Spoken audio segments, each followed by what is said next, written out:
السلام علیکم ورحمۃ اللہ وبرکاتہ۔ اعوذ باللہ من الشیطان الرجیم، بسم اللہ الرحمن الرحیم۔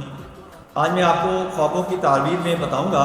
تو جو شخص خواب کے اندر آبنوس دیکھتا ہے اس کی تعبیر کیا ہوگی، اس کی تعبیر آپ کو کیسے ملے گی، یہ آپ ویڈیو دیکھیں گے تو اس کے اندر آپ کو آبنوس دیکھنے کی پوری تعبیر مل جائے گی اور اتھینٹک ہوگی۔ آپ نے اس ویڈیو کو آگے لوگوں کے اندر شیئر کر دینا ہے تاکہ جن لوگوں تک میری ویڈیو نہیں پہنچ رہی ان تک پہنچنا شروع ہو جائے۔ آپ نے اس ویڈیو کو اچھی طرح دیکھنا ہے، سمجھنا ہے۔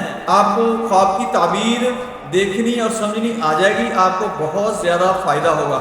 آپ کو کسی کے پاس خواب کی تعبیر کے لیے جانا نہیں پڑے گا، کیونکہ خواب کی تعبیر جو ہوتی ہے وہ اتھینٹک بندے سے ہی پتہ کی جائے تو اچھی ہوتی ہے۔ جب خواب آتا ہے تو خواب کی جو تعبیر ہوتی ہے وہ آسمان کے اندر، کائنات کے اندر معلق ہو جاتی ہے۔ جب اس کی تعبیر بتائی جاتی ہے تو اس کے ساتھ جڑ جاتی ہے۔ اب میں آتا ہوں اصل موضوع کی طرف۔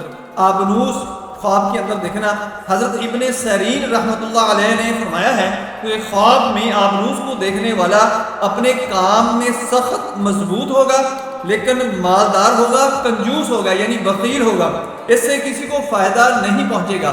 حضرت کرمانی رحمۃ اللہ علیہ نے فرمایا کہ آبنوس کا خواب میں دیکھنا اسی صفت کی عورت ہوتی ہے، یعنی وہ اپنے کام میں سخت مضبوط ہوگی، مالدار بھی ہوگی لیکن کنجوس ہوگی، بخیل ہوگی، اس سے کسی انسان کو، کسی فرد بشر کو فائدہ نہیں ہوگا۔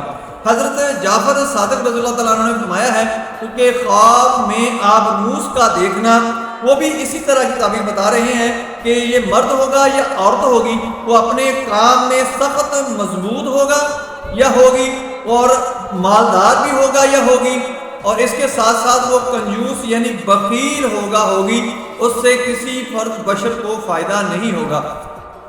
آبنوس دیکھنا خواب میں حضرت ابن سیرین رحمۃ اللہ علیہ، حضرت کرمانی رحمۃ اللہ علیہ، حضرت جعفر صادق رضی اللہ تعالیٰ عنہ نے ایک ہی تعبیر تمام نے بتائی ہے کہ یہ مرد ہو یا عورت ہو، اپنے کام میں سخت مضبوط ہوگا، مالدار ہوگا لیکن اس کے ساتھ ساتھ وہ کنجوس ہوگا یعنی بخیل ہوگا، اس سے کسی کو فائدہ نہیں ہوگا۔